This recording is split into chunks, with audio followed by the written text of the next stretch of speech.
Hoy tenemos un evento más de coloquios culturales de Grupo. Desde 2008 nos estamos reuniendo ininterrumpidamente el domingo primero de cada mes en Luxemburgo de Coraguero, que gentilmente nos ha apoyado durante este tiempo en estas presentaciones. Siguiendo la agenda virtual que tenemos, si hay alguna persona, algún miembro de otra institución amiga que quiera hacer algún anuncio en referencia a su institución, este es el momento que puede hacer. El doctor Ángel Cuadra.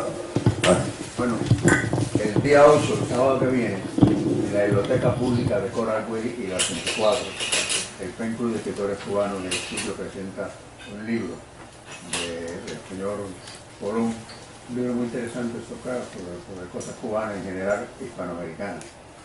A las 3 de la tarde están todos invitados gratuitos en la Biblioteca Pública, repito, de Coral Way y la 94. Gracias. Muchas gracias, Cuadra.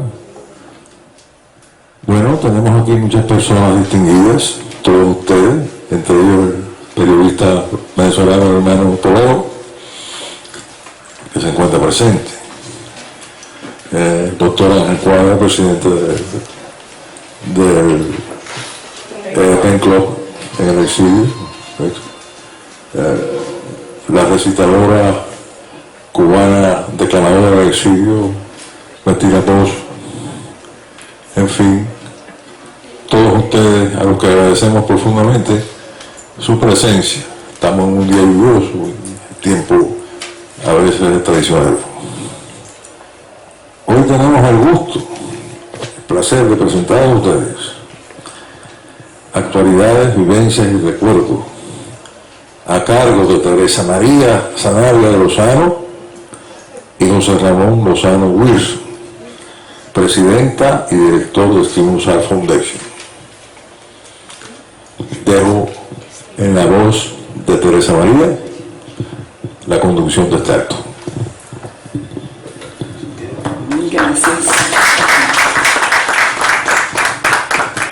Bueno, actualidad, vivencias y recuerdos. José Ramón les va a hacer un poquito de explicación. Había conversado con algunos de los asistentes que no es una presentación formal, no es como una conferencia en la forma habitual, simplemente una serie de ideas, de preocupaciones que habíamos venido acumulando últimamente y quisimos expresarlas, discutirlas con ustedes y ver si en este ambiente propicio recibíamos algún feedback. Necesitamos entonces que muchos de los aquí inclinados a la poesía, a la literatura, funjan un poco de filósofos y nos orienten, entonces analicen, den su punto de vista sobre algunas de las cosas que vamos a mencionar y que son, creo que, angustias que de una u otra forma todos estamos siguiendo con contemplar cómo se desenvuelven las cosas en los medios de comunicación, etc. Unos parten y otros vuelven. Ese es el ciclo inexorable de la vida. Pero incluso en la inercia del descanso seguimos en movimiento, en un permanente ir y venir, con breves o largas estancias. Eso depende del devenir. Doctor Máximo Corrales Poncín, de vuelta al terruño. Posiblemente nosotros no volvamos al terruño, pero eso lo dijo él cuando se fue a su tierra chica. Discurrir con las herramientas de la filosofía clásica para buscar sentido a este mundo agitado en el que nos ha tocado vivir resulta cada vez más insuficiente. En el umbral del desarrollo de formas de inteligencia artificial, computadoras cuánticas, los avances en la genética y el peligro de desaparición de la especie engullida por sus propias creaciones, que nos abren las puertas a un mundo totalmente desconocido e imprevisible, es necesario buscar instrumentos que con las realidades que nos rodean en el presente nos permitan poder asir algo de estabilidad y tratar de ser felices. Nos sentimos como yendo a ninguna parte mientras estamos muy asustados. La sociedad contemporánea está en una peligrosa trayectoria que potencialmente llevará a una implosión cultural. Pero la vida es tener problemas y preocuparse por ellos. Es prácticamente imposible concebir la vida sin desafíos, sin incertidumbres, ni siquiera cuando descansamos y en realidad continuamos activos reparando nuestro organismo durante el sueño. Buscamos algo de felicidad que en un último nivel nos lleve a la trascendencia. El filósofo católico, el padre Robert Spitzer, SJ, describe en uno de sus libros los 4 niveles de felicidad. El primero es el material, el externo, el físico, como el degustar un manjar exquisito o la posesión de bienes. Pero este no es suficiente y quien quede estancado en la gratificación inmediata tampoco llegará a ser verdaderamente feliz. En el segundo, el de la autoconciencia, los humanos nos diferenciamos de otras especies y en él podemos decidir tener más conocimientos, ser más atléticos, ser más inteligentes, de lo que surge la competencia con nuestros pares. Y esa lucha por el éxito se convierte en un fin en sí mismo, como se ve corrientemente en nuestra época.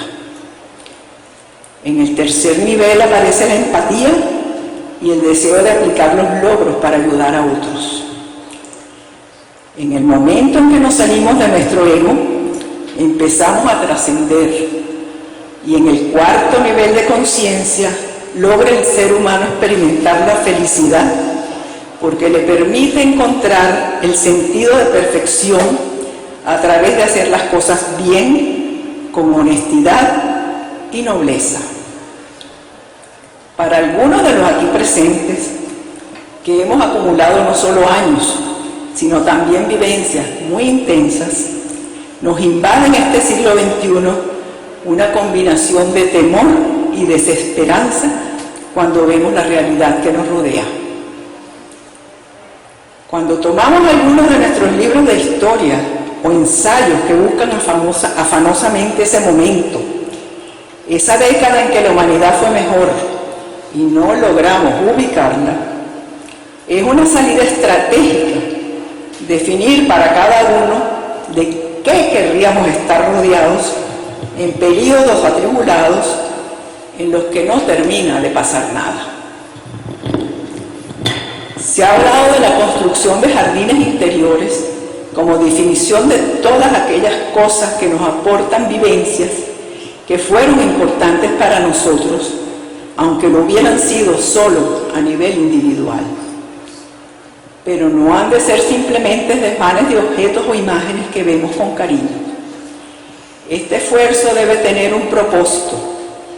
Tiene que haber una guía para su diseño y razón de ser, pues sin ello carece de sentido y no nos ayuda a lograr la deseada armonía. Así como en un cuadro o en un poema que nos atrevemos a escribir como disfrute privado, abrimos nuestra alma y proyectamos sus contenidos, ese microclima que nos rodea es fabricación nuestra y tiene también plasmados esos contenidos. Quien va a visitar por primera vez a alguien y mientras le espera ha observado su biblioteca y los objetos que lo rodean, al conocer a la persona ya tiene una gran información sobre ella como si la hubiera tratado con anterioridad. Compartir ese conjunto de obras atesoradas o producidas puede hacer vibrar a otros en la misma frecuencia, y así no estaríamos encerrados en un disfrute solitario del arte y del conocimiento, sino haciéndole llegar a otros nuestro microentorno, que no es solo un cúmulo de satisfacciones banales, sino expresión de nosotros mismos, de nuestra biografía, de nuestras características personales, de nuestros anhelos, éxitos y frustraciones. Aún a aquellos que en la historia creyeron disfrutar de poder omnímodo o gran peso intelectual, les resultó muy difícil poder variar un ápice el curso del devenir.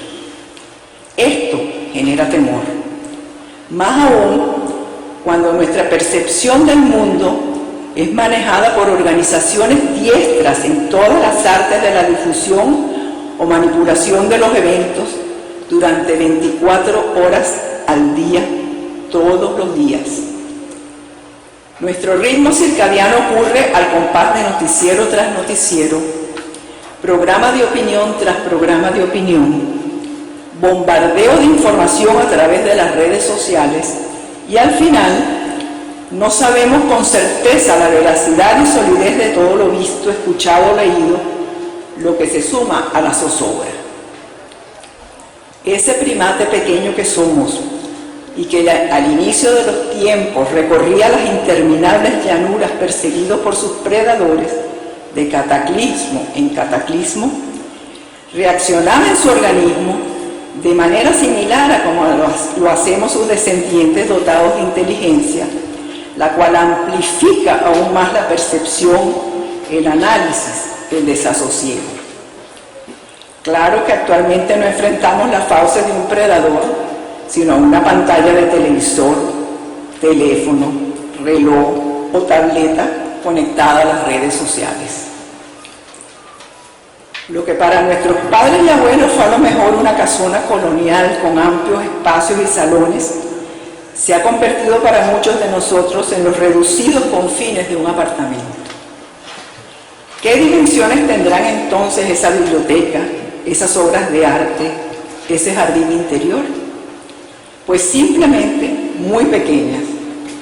Y por eso, como en épocas pretéritas al emprender un viaje se reunían pocas y muy seleccionadas obras de todo tipo, así también nosotros tenemos que reducir el volumen de este equipaje en sus dimensiones y en su muy buena selección. ¿Hasta dónde una tableta puede tener almacenadas nuestras vivencias y recuerdos y todas estas cosas, aparte de lo visual y auditivo? Ella tiene algo sensorial agregado, como el tacto y el olfato. Es lo mismo leer en una tableta una obra clásica o tener en las manos una edición antigua que huela a libro viejo. Hemos tenido el privilegio de extasiarnos con las obras de algunos artistas plásticos de colecciones privadas así estructuradas, donde no privan ni el interés comercial ni el desarrollo en grandes áreas, porque su finalidad primordial es la de serlo para el propio disfrute. Toda persona debe dedicar los años productivos de su vida a sembrar y cultivar su jardín interior con elementos sensoriales que estimulen sus vivencias y recuerdos. Esa es la finalidad. Convive con el arte y la naturaleza que te rodean, y una vez que los incorporas a tu entorno, entras en un perfecto equilibrio con ellos. Mas la colección no debe limitarse a las artes plásticas, sino que debe también incluir literatura, música, recuerdos familiares, mobiliario, fotografías, libros, las cosas que hacen placentera la estada en el hogar y el disfrute con los amigos. Entre los recuerdos pueden también estar fotografías de la bella naturaleza en la que ha tocado vivir. La labor que hace Evo Group Inc., preservando y difundiendo la memoria poética y literaria, y acercando con sus coloquios en Books and Books de Coral Gables a los amantes del arte y la cultura, ha jugado un papel muy importante en la construcción de esos jardines interiores. Y para finalizar con poesía, Seguimos con algunos fragmentos de obras y otras pequeñas creaciones líricas venezolanas poco difundidos que de cierta manera reflejan y complementan algunos de los sentimientos y estados de ánimo aquí expresados. Cecilio Acosta, 1818-1881. La gota de rocío. No hay brillo como el mío, dijo ufana la gota de rocío, al verse aclamar bella en medio del campo en que el ornato es ella. Ni quien cual yo galana sea orgullo y primor de la mañana. Tengo palacio en la arboleda umbría, y en aguas bellas de matiz cambiante yo semejo el cristal y ya al diamante. Así la gota en su discurso ciego, a tiempo que de ráfaga impelida de la hoja desprendida llegó a caer y disiparse luego. Tal vez vi en mi jardín acaso, y prueba si este caso, que el mundano esplendor es de un momento, la vida nada y el orgullo bien.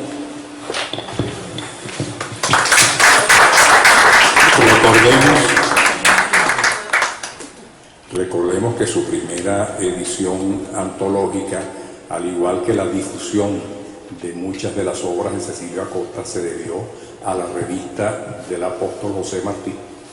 Ya habíamos mencionado antes que fue realmente un promotor para Cecilio Acosta en una época de una Venezuela un poco turbulenta, para poder hacer inversiones en difundir arte, de dar a conocer, digamos, a nivel americano a sus valores literarios. Juan Arcia, 1872-1934.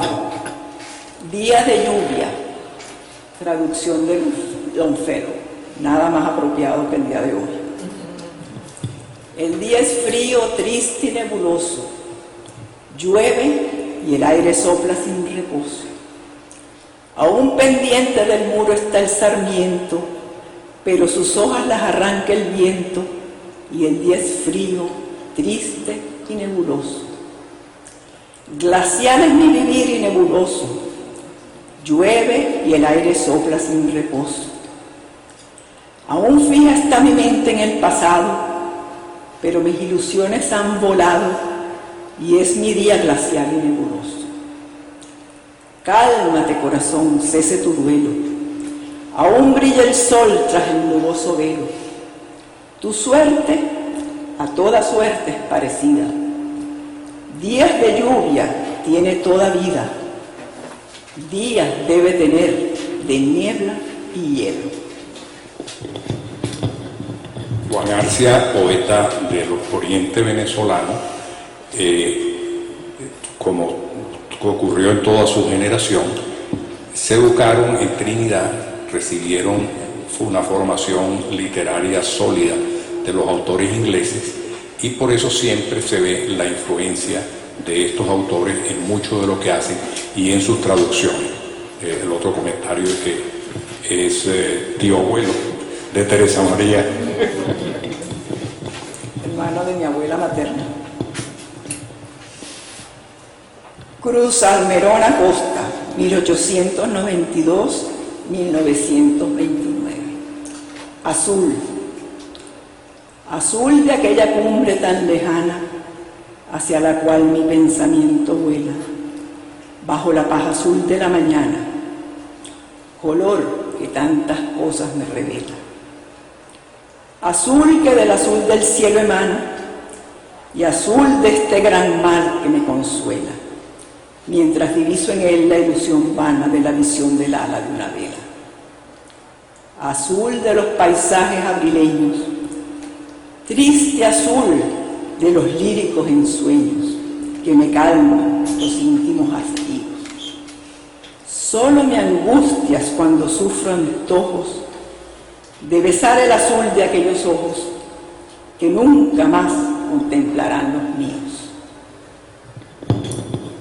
Cruz Almerón Acosta, llamado el poeta de Manicuare, una población en el oriente venezolano, muy precozmente trunca su carrera la aparición de una enfermedad devastadora en esa época como es la lepra. Estaba enamorado de esta joven Conchita Bruzual, pero fue execrado y aislado durante todo el tiempo que duró su enfermedad hasta su deceso. Lo único que le quedaba era contemplar el mar de su costa oriental y recordar aquel amor que nunca llegó a cristalizar. La señorita, motivo de toda esta pasión, jamás se casó, de manera que ese azul de inspiración dariana pues también tiene que ver con esa situación romántica totalmente frustrada por la enfermedad. La que inspiró todo eso pues era también pariente de Teresa María. Era prima de mi abuelo. Francisco Lazo Martí, 1869-1909. Silva criolla, a un bardo amigo. Invitación. Es tiempo de que vuelvas, es tiempo de que tornes. No más de insano amor en los festines, con mirto y rosa y pálidos jazmines, tu pecho varonil, tu pecho exortes. Es tiempo de que vuelvas. Tu alma, pobre alhombra, se desvive por el beso de amor de aquella lumbre deleite de sus alas. Desde lejos, la nostalgia te acecha. Tu camino se borrará de súbito en su sombra. Y voz doliente de las horas tristes y del mal de vivir oculto dardo, el recuerdo que arraiga y nunca muere, el recuerdo que hiere, hará sangrar tu corazón, oh bardo.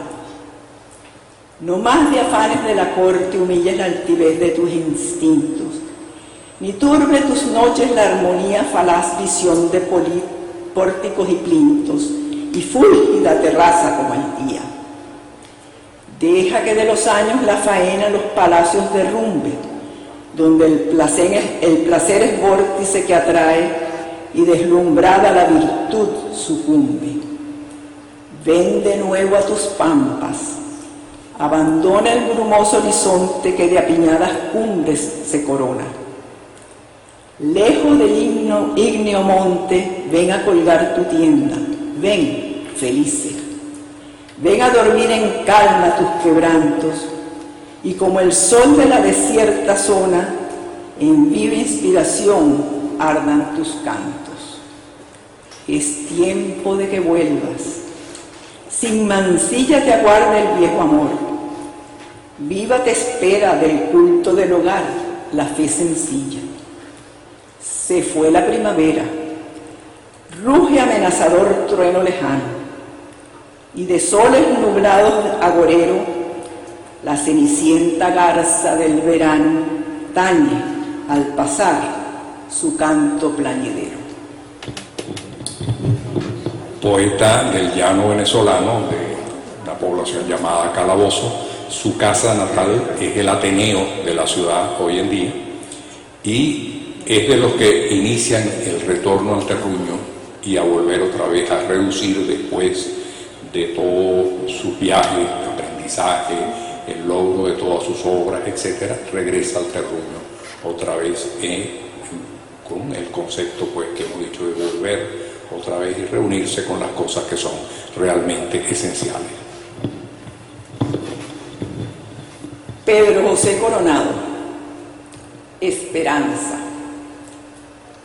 ¿Quién como yo las glorias de la vida en ansia eterna de gozar anhela? En delirio febril siempre revela su afán mi corazón. Toda esperanza en mi cerebro anida, para toda ilusión tengo un deseo, y me excita doquiera el devaneo audaz inspiración. ¿Quién me diera vivir como yo ansío de amor y gloria sus triunfos y reveses? ¿Quién me diera beber hasta las heces la copa del placer? Mas, cuán débil soy, cuán miserable. Tan solo el corazón es lo que tengo. Si la desdicha alguna vez prevengo, lo debo solo a él. Y tú, Señor, que me creaste, ¿acaso has de querer que me devore el fuego de inútil anhelar? Oye mi ruego, yo quiero ser feliz. Lo que a pedirte voy no es oro, gloria, talento ni poder, sino una estrella que mi camino alumbre y torne bella la vida para mí. En 1875, cuando todavía estaba vivo, en una época de grandes tribulaciones y de catástrofes de todo tipo, todavía había un mensaje de esperanza, y es: después de considerar todas estas tardes grises y nebulosas, etcétera, todas las preocupaciones y tribulaciones del momento, siempre hay un mensaje de esperanza. Quiero dejar entonces abierta la palabra para quienes quieran preguntar algo o contribuir con alguno de los aspectos, sentimientos, vivencias aquí mencionados. ¿Alguien quiere? No, él me dedicó su tesis de grado. Él fue el expositor cuando se graduó y me lo dedicó a mí. Sí. Sí, exactamente. Teresa, Dime. digo, no hace falta el micrófono. Okay. Que llama la atención que toda esta delicadeza espiritual que se refleja en esos poemas ocurría en una Venezuela, fíjate, porque es poesía de provincia, pero decir provincia se decía fácil, pero de Caracas a donde vivía la Somartí eran 2 días de carretera cuando hubo automóviles ya, y de Caracas a Manicuare podía ser una semana, porque o se iba por barco, Manicuare, donde estaba el leproso, Salmerón Acosta, eso era por barco en unos 3 o 4 días, o por tierra, cuando ya había automóviles, se hacía no en limusinas, sino en camiones, porque en verano esos caminos los borraba el viento y en invierno los borraba el pantano, la lluvia, el fango. Y se podía estar una semana o 10 días. Y se solía ir en caravana, como hacia el lejano oeste. Caravanas de camiones, porque era muy fácil. Un accidente corriente era que se rompía una punta de eje, que es lo que une pues y entonces se paraban los demás y había siempre en la caravana un mecánico y ahí se detenían a esperar que se reparara aquello, o a mandar a buscar a un pueblo cercano un repuesto para que regresara, porque había la solidaridad de que no se fueran, de no abandonar al que estaba agredido. Bueno, esa era una Venezuela muy difícil, y de estas personas, de estos poetas citados por Teresa María, yo me pregunto si alguno de ellos conoció Europa. No era fácil. No, Juan Arce sí fue a Europa. Bueno, hubo algunos. Uno que otro, pero muy poco, porque había que tomar. Y los libros, que llegaran los libros. Era otra tragedia. Que llegara el sonido de los poetas europeos de su tiempo, que llegara el sonido. Mientras estaba Cruz Salmerón Acosta escribiendo Su Azul, Darío estaba llegando a Madrid y allí publicaría Su Azul. Era es tan significativo que en aquel ambiente tan adverso, además en medio de la guerra, de las guerras, unas guerras que eran siempre contra las cosas y contra el ganado más que contra la gente. Los muertos no eran tanto, pero la devastación, la destrucción de la cultura, la destrucción de toda la obra del hombre, eso era lo que iba por delante. La guerra era el saqueo. El venezolano es muy proclive al saqueo, por eso yo digo que este gobierno sí está en problemas como lo de los saqueos, porque al venezolano le encanta que lo llamen a saqueo. Todos los grandes cargos políticos venezolanos han estado signados por saqueos. Eso es verdad. Entonces, en medio de eso se conservaba en aquellas casas milagrosamente una sensibilidad y se la respetaba. Todavía cuando yo era niño en ese ambiente, bueno, en lo que quedaba de ese ambiente, yo recuerdo cómo se respetaba a un poeta. Era generalmente un maestro que tú lo veías salir de la escuela o del liceo donde lo había con unos libros bajo el brazo y que decía cosas y que recibía prensa de Caracas. A mi casa llegaba el periódico de Caracas en la noche, porque mi casa, más o menos a la distancia donde vivía la Somartiva y en La Pascua, el Calabozo, llegaba en la noche el periódico de Caracas y la gente se reunía a leer el periódico de Caracas porque llegaban 5 ejemplares.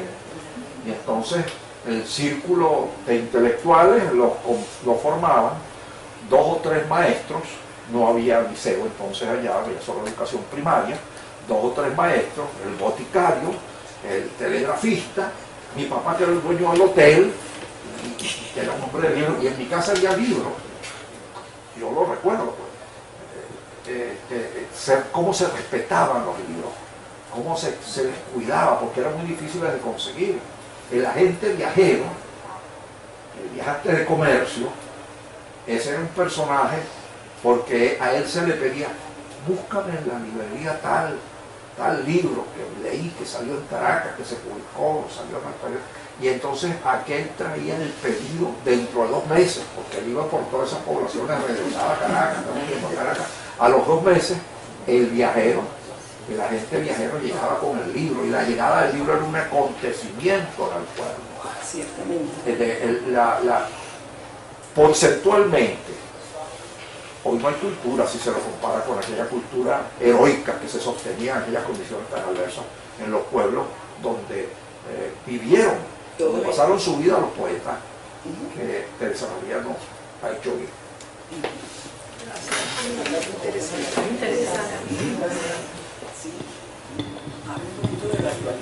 Sí, otra de las cosas también que nos preocupaba, yendo a lo que ha pasado en las semanas pasadas y se anuncia para el tiempo próximo, es adelantos tecnológicos que llevan a un aumento vertiginoso de la comunicación y el mejoramiento de todos los medios de difusión, computadoras, de todas las tabletas, teléfonos.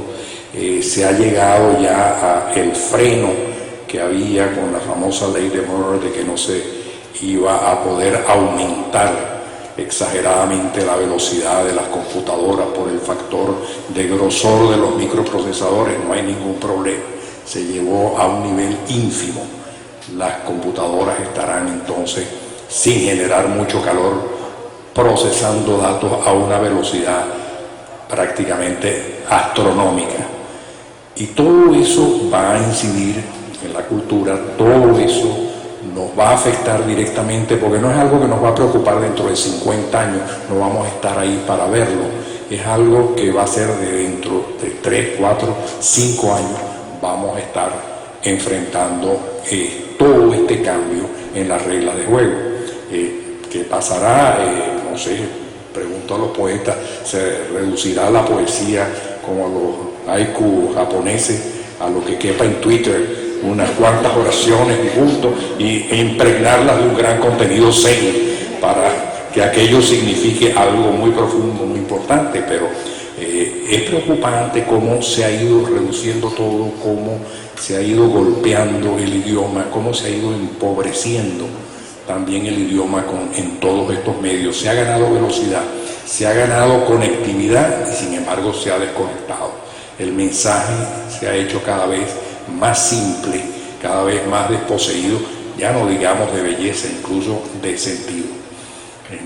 Esa es una de las partes que nos preocupaba un poco, y que estas cosas no estén al doblar la esquina. Bueno, ya se implantó el primero ojo biónico aquí en Bascom Palmer. Eso es un invento de nuestro pueblo Miami. Ya una persona ciega completamente con un chip implantado en la retina pues pudo procesar en su corteza visual, en su cerebro, pudo recibir de una computadora esas señales y ver cuando no podía ver. De manera que ya estos no son cosas para dentro de varias décadas y que nosotros podemos ver a distancia, son cosas que están pasando ya. Hawking advirtió, cuidado, no nos pase lo del genio que se salió de la botella y después no sepamos qué hacer con él. Cuidado con la inteligencia artificial, no vaya a devorarnos. Eso fue hace 2 semanas que lo dijo Hawking en su última entrevista sobre el tema. Entonces empieza a haber todo un proceso vertiginoso de desarrollo de cosas que cambian la regla del juego.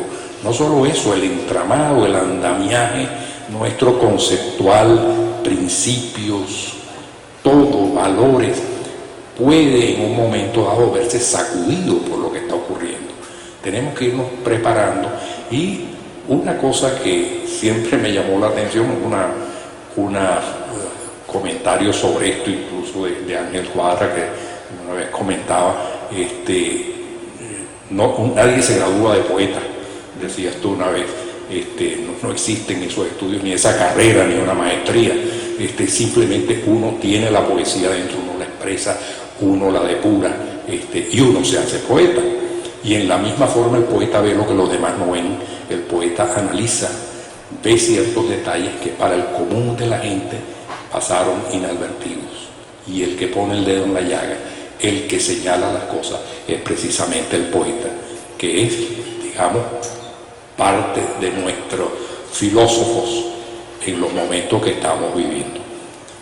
Como cosa jocosa, por ejemplo, sobre la importancia del verso, el general Juan Vicente Gómez, que mandó en Venezuela a comienzos del siglo XX durante 33 años, le llevan una información de que alguien sacó un comentario negativo para él. Dice, ¿qué hacemos, un benemérito? Lo metemos preso, salimos de él, lo liquidamos. ¿Cómo fue lo que publicó ese individuo? Dice, no, sacó ahí unas cosas, estaban en verso. Y le dijeron, no, benemérito, no estaban en verso. Déjenlo tranquilo, mañana nadie se acuerda de eso. Lo único peligroso es que esté en verso, porque si no, dentro de años van a estar todavía lanzándome el verso.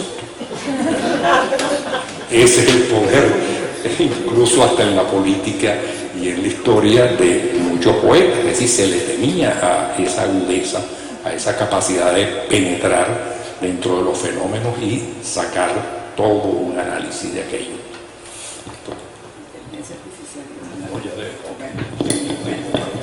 Yo no creo que debamos alargar mucho más esto. ¿Ah? Pero bueno, habla, ¿qué piensas? Yo lo que quiero es que se participe. Y los dos poetas, que sepamos que son poetas que están aquí, que son Gastón y Ángel, por favor, ¿tienen algún comentario? Y Daniel, está Daniel por allá atrás. Sí, también. Déjame decir algo yo. Darle a Cuadra y a la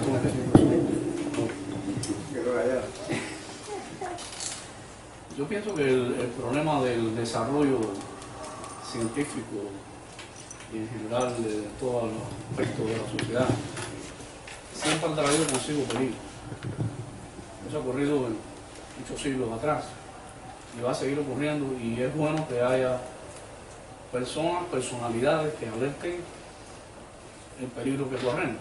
Hace poco estaba viendo un documental en el canal de PBS, que es Public Broadcasting System, donde daban información sobre lo que ha sido necesario establecer en el mundo para poder garantizar que funcionen todas las computadoras, la cantidad de billones de mensajes que se mandan diariamente, la conexión que hay y la que había anteriormente. Era una comparación vista desde el aire, de un satélite, se veía el planeta, no sé si alguien lo vio, nadie.